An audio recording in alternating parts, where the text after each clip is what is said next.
श्री राधा मनंद सामने चैनल के सभी श्रोताओं को मेरी श्री राधे।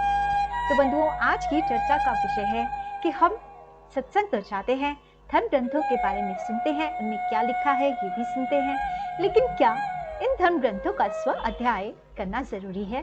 क्या श्रीमद् भागवत जी का, क्या श्रीमद् भागवत गीता जी का, क्या रामायण जी का, इन सब धर्म ग्रंथों का स्व अध्याय करना, स्व अध्याय यानी खुद से पढ़ना, क्या ये जरूरी है?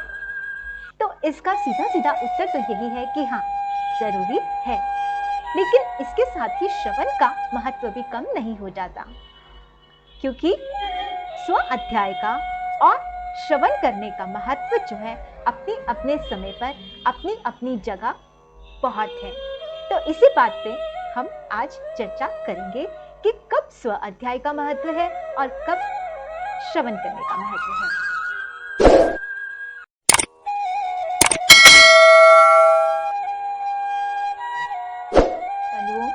आजकल के युवाओं के दिमाग में बहुत सारे प्रश्न उठ रहे होते हैं और आध्यात्मिक प्रश्न उठ रहे होते हैं। जैसे कल ही कोई मुझसे पूछ रहा था कि सन्यास का मतलब क्या होता है, सन्यासी का उद्देश्य क्या होता है। जब सन्यास ले लिया तो योगी जी और बाबा रामदेव जी समाज में क्यों है, वन में क्यों नहीं है?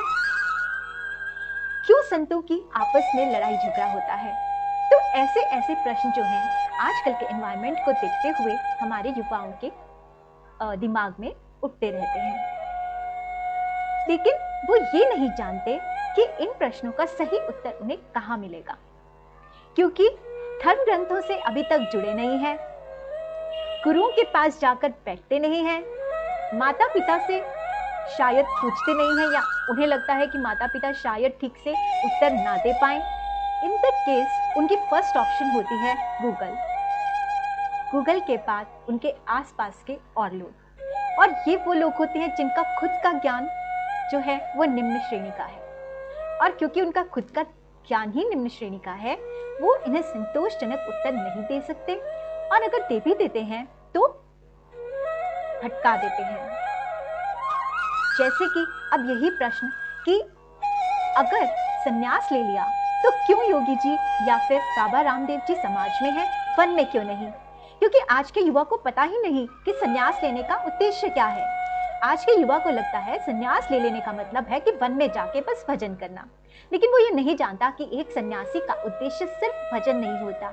एक सन्यासी का उद्देश्य पूरे समाज के लिए कुछ अच्छा करना, समाज सेवा करना, या फिर समाज को उपदेश देना भी हो सकता है, और वो समाज में रहकर ही किया जाता है। एक सन्यासी की ये धारणा होती है कि केवल उसी का परिवार नहीं, पूरा का पूरा संसार उसका परिवार है, और इसीलिए वो सिर्फ अपने परिवार को ना देखकर पूरे संसार को देखता है, और जैसे वो पूरे संसार को देखता है वैसे ही वो अपने परिवार को भी देखता है।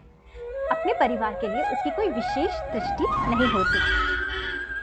एक सन्यासी के सबसे बड़ा गुण जो होता है वो होती है समता। सन्यासी चाहे अपना घर हो चाहे किसी और का घर हो, वो उसमें समता में रहता है। तो इसीलिए सन्यासी जो है जरूरी नहीं कि वो वन में जाए। जो वन में जाकर केवल भजन करते हैं वो विरक्त सन्यासी होते हैं, जिनका उद्देश्य केवल भजन करना होता है। लेकिन कुछ सन्यासी ऐसे भी होते हैं जिनका उद्देश्य होता है समाज सेवा करना, समाज का कल्याण करना, उपदेशक बनना। खैर, सन्यासी के टॉपिक पर तो हम चर्चा अपने नेक्स्ट वीडियो में बहुत डिटेल में करेंगे, लेकिन आज का जो हमारा टॉपिक है कि श्रवण का और स्व अध्याय का क्या महत्व है, हम इस पर ध्यान देते हैं। तो आपने देखा होगा कि छोटे छोटे बच्चे दिन भर क्या करते हैं, टीवी पे राइम्स देखते हैं। जब अपनी राइम्स देखते हैं तो देखते हैं रेनी सीजन, देखते हैं कि वो बस में जा रहे हैं बच्चे, कुछ अप एंड डाउन हो रहा है, मूव एंड स्टॉप हो रहा है, तो ये वो देख रहे हैं, कुछ कुछ उन्हें समझ में आ रहा है, वो सुन रहे हैं, कुछ कुछ उनके दिमाग में जा रहा है, लेकिन एक्चुअली वो इस चीज़ का एक्सपीरियंस कब करेंगे?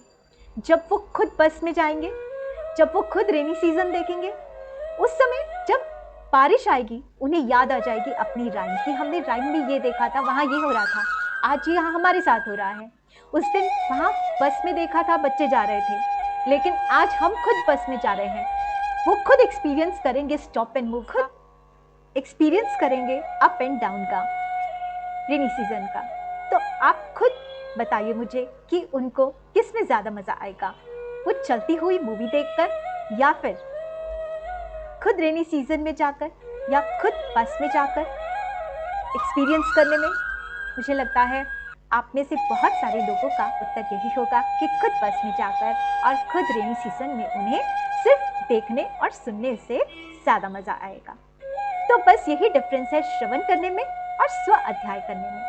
श्रवण करने में अपना मज़ा है, अपना आनंद है, गुरु की वाणी को सुनने में अपना आनंद है, और स्वयं स्व अध्याय करने में अपना आनंद है।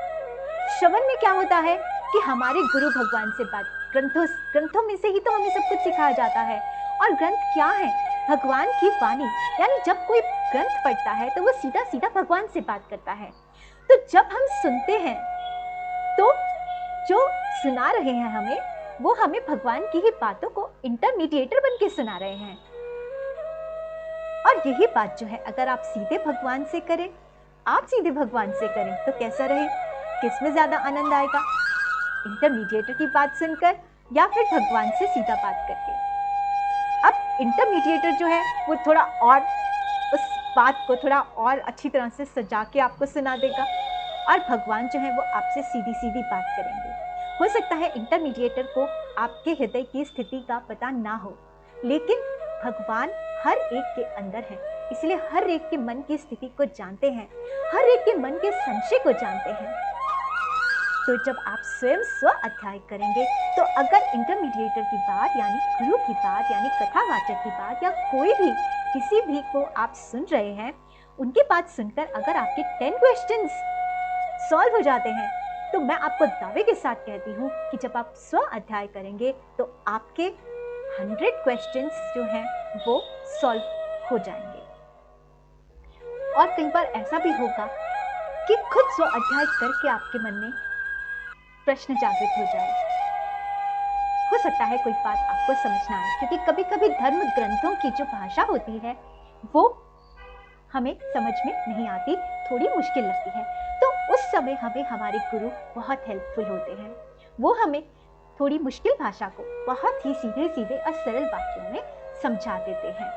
तो ये दोनों चीजें वाइस वर्सा चलती हैं, आपका स्व अध्याय भी और आपका श्रवण भी। लेकिन पहले तो आप श्रवण ही करना शुरू करेंगे, जैसे उन बच्चों ने राइम्स को सुनना शुरू किया। इसी तरह से अगर बचपन से ही आप इन चीजों को श्रवण करने लग जाएं, सत्संग में जाकर जब आप अच्छी अच्छी बातों को श्रवण करते हैं, तो लेटर ऑन आपके लाइफ टाइम में जब वो सिचुएशंस आती हैं, तो आप उन सिचुएशंस का सल्यूशन उन सुनी हुई बातों को बेस में रखकर, उन बातों के आधार पर बहुत आसानी से निकाल लेते हैं, समझ जाते हैं। मैं हमेशा एक एग्जाम्पल देती हूँ कि चाइना ने साइंस पढ़कर कोरोना बना लिया, और इंडिया वालों ने क्या किया, उसी साइंस को पढ़ के कोरोना की मेडिसिन बना ली। तो कई बार कुछ लोगों की ये शंका होती है कि जो धर्म ग्रंथ का प्रवचन करते हैं कथावाचक, कुछ कथावाचक जो हैं वो ठीक नहीं बताते, लोगों को भ्रमित करते हैं। तो आप क्यों भ्रमित होना चाहते हो, क्यों भ्रमित होते हो? आप सत्य को यथार्थ जानिए ना, आप स्व अध्याय से जुड़िए।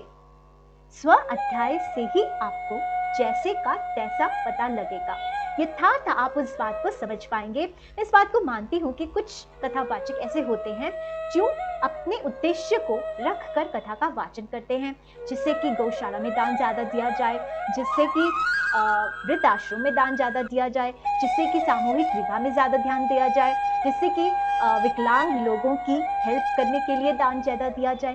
तो कुछ उद्देश्य वो अपना भी बीच में रख लेते हैं, लेकिन जब आप स्व अध्याय करेंगे तो आपका एक ही उद्देश्य होगा, और वो उद्देश्य होगा यथार्थ सत्य को जानना।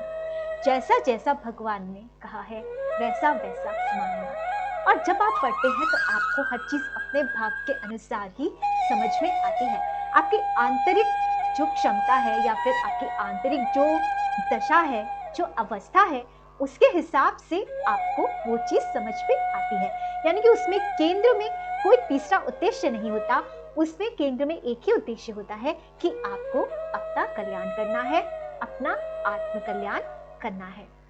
तो उस समय जब आप पढ़ते हैं तो आपको बहुत सारी उन बातों का भी उत्तर मिल जाता है जो आप किसी और से कह नहीं सकते। आपके अंदर क्या कमी है वो आप 10 लोगों से छुपा सकते हो, लेकिन अपने से तो नहीं छुपा सकते ना। वही कमी को जब आप एक पुस्तक में पढ़ते हो तो आप अपने अंदर अगर उस कमी को मान लेते हो और अपने ही अंदर से उस कमी को दूर करने के लिए उस पुस्तक में दिए गए या उस ग्रंथ में दिए गए उपायों को अपना लेते हो, तो कल्याण किसका होगा? कौन बेनिफिट में रहेगा?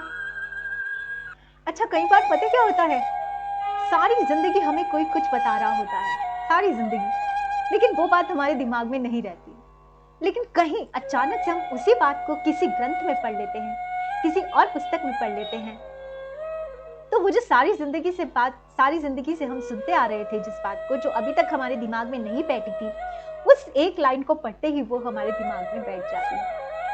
और इसी तरह से क्या होता है कि हम सारी जिंदगी एक बात को रोज पढ़ रहे हैं, रटे हुए हैं, लोगों को बानियां रटी हुई हैं और पाठ रटे हुए हैं, चालीसे रटे हुए हैं, लेकिन कभी उन चालीसों पर इतना ध्यान नहीं दिया, समझने की कोशिश नहीं की, लेकिन किसी सत्संग में जाकर बैठ गए, वहां पर उसकी व्याख्या चल रही थी, समझ में आ गई बात, दिमाग में बैठ गई बात। इतने सालों से रट्टा मार रहे थे, सुन रहे थे, पढ़ रहे थे, कुछ दिमाग में बैठा नहीं, लेकिन एक बार किसी संत के मुखारबिंद से सुन लेने के बाद ही हमारा हृदयंगम हो गया। तो इस तरह से श्रवण का और स्व अध्याय का दोनों का बहुत बहुत महत्व है। और जैसे जैसे आप इन धर्म ग्रंथों को श्रवण करते हैं और फिर स्व अध्याय भी करते हैं, तो आपके हृदय में भक्ति जागृत होती है। भक्ति से ज्ञान और वैराग्य जागृत होता है, उससे विवेक जागृत होता है, और विवेक के जागृत होते ही अपने आप सभी सद्गुण जो हैं वो आप में आकर पास करने लग जाते हैं। जी हाँ, सिर्फ ग्रंथों को पढ़ने मात्र से ही जो सद्गुण हैं वो हमारे अंदर आकर बैठ जाते हैं। हमें प्रैक्टिस नहीं करनी पड़ती कि हमें ऐसा करना है, वो अपने आप ही हम वैसा आचरण करने लग जाते हैं। तो स्व अध्याय भी बहुत बहुत महत्वपूर्ण है और श्रवण करना भी बहुत बहुत महत्वपूर्ण है। और इसी के साथ अंत में मैं एक बात और कहना चाहूंगी जो मुझे बहुत अच्छी लगती है, वो है महात्मा बुद्ध जी की। महात्मा बुद्ध जी की 2 बातें मुझे बहुत अच्छी लगती हैं और मैंने अपने जीवन में उन्हें उतारने की कोशिश की है। जब जब मौका मिलता है मैं कोशिश करती हूँ कि मैं उन 2 बातों पर अमल कर सकूं। एक बात तो उन्होंने कही है कि बाहर की बदलती हुई दुनिया में अपने आप को अंदर से स्थिर रखो, अपने निश्चयों पर दृढ़ रहो, अपने मन को स्थिर रखो, अपने जो आपने निर्णय लिए हैं उन पर अडिग रहो। और दूसरी बात जो उन्होंने कही है वो ये कि अपना दीपक स्वयं बनो। ठीक है, हमें बाहर से रोशनी मिल रही है, लेकिन जो रोशनी हमें बाहर से मिल रही है, जो दीपक बाहर पड़ा है, वही दीपक हमारे अंदर है। या फिर हमें जो रोशनी बाहर किसी और का दीपक दे रहा है, वही रोशनी हमारे अंदर भी है, वही ज्ञान का खजाना हमारे अंदर भी है, वही भक्ति का खजाना हमारे अंदर भी है। अगर देर है तो बस उस खजाने को, उस दीपक को जलाने भर की, उस खजाने को ढूंढने भर की। तो श्रवण करने से वो दीपक जल जाएगा और उसी दीपक की रोशनी में स्व अध्याय करके हम अपने अंदर में छुपे उस खजाने को भी ढूंढ लेंगे। तो आज इतना ही, फिर अगले वीडियो में मैं आपसे फिर ऐसे ही किसी अच्छी सी चर्चा के साथ या भगवान की किसी लीला के साथ, किसी प्रसंग के साथ फिर से मिलूंगी। आप अगली वीडियो आपको मिल जाए इसीलिए मेरे चैनल को सब्सक्राइब करके बेल आइकन को प्रेस कर लीजिए फर्स्ट टाइम आए हैं तो, और इसे औरों से भी शेयर कीजिए ताकि ज़्यादा से ज़्यादा युवा जो हैं वो हमारे धर्म ग्रंथों से जुड़े। और कमेंट कीजिए कि आपको क्या लगता है श्रवण और स्व अध्याय के बारे में। और फिर अगले वीडियो के साथ मैं आपसे दोबारा मिलूंगी। तब तक श्री राधे। सुहित सेवक अनुगामी, जो जन शरण तुम्हारी आवत, सकल तुरित तत्काल निशावत। जय शिव शंकर ऑर्डरितानि